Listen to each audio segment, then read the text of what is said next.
नमस्कार, आप APJ news देखने की शुरुआत कर चुके हैं। मेरा नाम है राजा झा। देखिए, आज मकर संक्रांति का दिन है और मकर संक्रांति के दिन सत्ता पक्ष और विपक्ष के नेता लगातार दही चूड़ा भोज के आयोजन में पहुंच रहे हैं।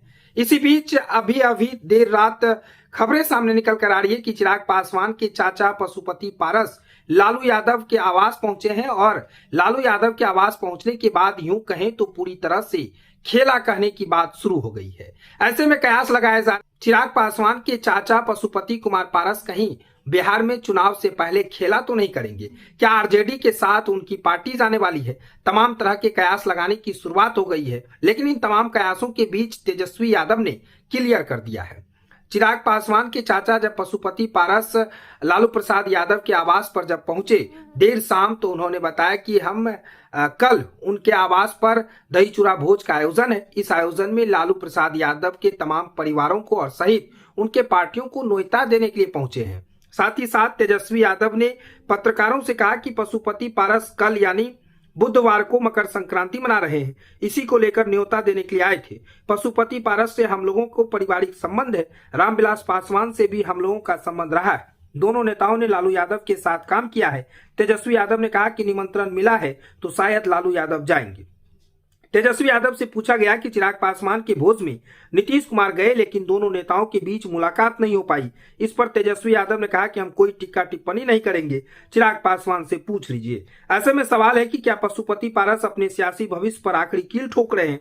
क्या इसी दही चूड़ा भोज के बहाने पशुपति पारस एनडीए और महागठबंधन के दरवाजा को खटखटा रहे हैं? देखना होगा कि बीच मझधार में अकेले खड़े पारस के लिए दरवाजा कौन सा गठबंधन खोलता है, या फिर आने वाले दिनों में पशुपति पारस कोई बड़ा फैसला लेते हैं। यानी साफ तौर से कहे तो बिहार में विधानसभा चुनाव होना है और 2025 में इस चुनाव को लेकर लगातार खेले की बात कही जा रही है। यूं कहें तो नीतीश कुमार को लेकर भी कही जा रही है, लेकिन अब पशुपति पारस जो है इस बार अकेले पड़े हुए हैं। चिराग के चाचा हैं, रामविलास पासवान के भाई हैं, और लेकिन चिराग ने उनके साथ जो खेला किया उसके बाद अब पशुपति पारस ने भी पूरा प्लान तैयार कर लिया है कि आखिर में चिराग समेत एनडीए के साथ खेला करना है या फिर महागठबंधन में जाकर 2025 की चुनाव की तैयारी में जुटेंगे। तमाम चीजों की कयासों के बीच दही चूड़ा भोज भी कई मायने रख रहे हैं। हर जगह दही चूड़ा भोज का आयोजन हो रहा है, चाहे वो सत्ता पक्ष के नेता के आवास पर हो या सरकारी आवास पर हो या फिर कार्यालय में हो। विपक्ष के नेताओं के आवास पर भी दही चूड़ा भोज का आयोजन किया जा रहा है। इसी बीच राबड़ी आवास पर भी बड़े ही हर्षोल्लास के साथ आज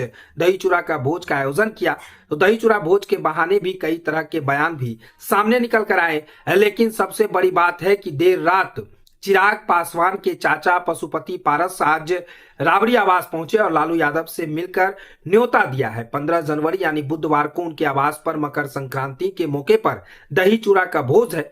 बताया जा रहा है कि चिराग पासवान के चाचा पशुपति पारस ने न कि सिर्फ महागठबंधन के नेताओं को आमंत्रित किया है, बल्कि एनडीए के तमाम नेताओं को भी आमंत्रित किया है। साथ ही साथ मुख्यमंत्री नीतीश कुमार को भी न्योता भेजा है। देखना बड़ा दिलचस्प होगा कि अब चिराग पासवान के चाचा किसकी ओर जा रहे हैं, कहां पर उनके लिए दरवाजा खुला हुआ है, महागठबंधन में या फिर एनडीए में। तमाम चीजों को लेकर लगातार कयास लगाए जा रहे हैं कि आखिर में क्या होने वाला है। कहीं बिहार में खेला तो नहीं हो जाएगा, ऐसा भी कयास लगाए जा रहे हैं, क्योंकि बिहार में 2025 में विधानसभा चुनाव होना है। इस चुनाव को लेकर तमाम राजनीतिक पार्टियां, सियासत गलियारों से भी खबरें सामने निकल कर आ रही है। लेकिन देर रात पटना में आज खेला होने की तस्वीर भी सामने आ गई है, क्योंकि पशुपति पारस ने लालू यादव से मुलाकात करने न्योता दिए हैं। देखना बड़ा दिलचस्प होगा कि क्या खेला होने वाला। आगे तेजस्वी यादव क्या कुछ कह रहे हैं वो आप सुनिए। पशुपति पारस मिलने आए हैं, पारस जी मिलने आए हैं सर। पारस मकर संक्रांति है नीचे कर रंजन के कार्यालय में जो है मनाया जा रहा है। हाँ। अरे किसका मोबाइल आ गया रंजन का, थोड़ा रंजन नीचे कर ना भाई। हम लोग का तो पारिवारिक संबंध रहा ही है। हम लोग हमारे पिता के साथ ही रहे, पूरा ऊपर फर्स्ट बिहार। राजनीतिक बातें भी हुई सर। नीतीश कुमार बिना खाए हुए चिराग जी के यहाँ से चले गए, बिना खाए हुए चले गए। पत्थर में कहा जा रहा है कि छीन लिया गया। आगे कीजिए। बिना मेजबान के गए हुए अतिथि पहुंच गए। कहाँ चला